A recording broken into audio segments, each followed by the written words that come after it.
Hi అండి, welcome to Kavitha's kitchen. ఈరోజు hotel style పప్పు టమాటా చేసుకుందాం. ముందుగా పప్పును దోరగా వేయించుకొని కడిగి తర్వాత అందులో వాటర్ పోసి పచ్చిమిర్చి, కరివేపాకు, టమాటా ముక్కలు, పసుపు, ఆయిల్ వేసి మూత పెట్టి 3 విజిల్స్ వచ్చే వరకు వెయిట్ చేయాలి. తర్వాత విజిల్ తీసి ఒకసారి మిక్స్ చేసుకోవాలి పప్పుని.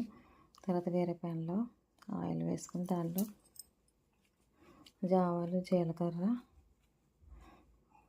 ఉల్లిపాయలు, ఎండుమిరపకాయలు, వెల్లుల్లిపాయలు, కొత్తిమీర, కరివేపాకు వేసి దోరగా వేయించాలి.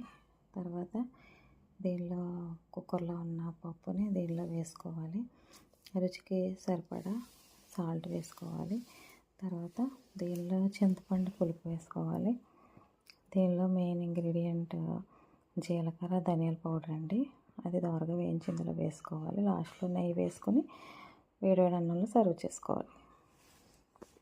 హలో గైస్, ఇవాళ మా మమ్మీ రెస్టారెంట్ స్టైల్ పప్పు టమాటా కర్రీ చేసింది గైస్. ఒక టేస్ట్ ఎలా ఉంటుందో చెప్పాం.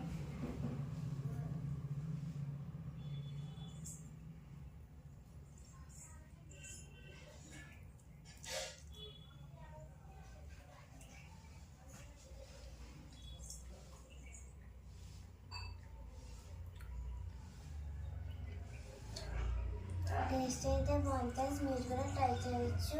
వీడియో నచ్చితే లైక్ చేయండి, షేర్ చేయండి, సబ్స్క్రైబ్ చేసుకోవడం మాత్రం మర్చిపోకండి. Thank you.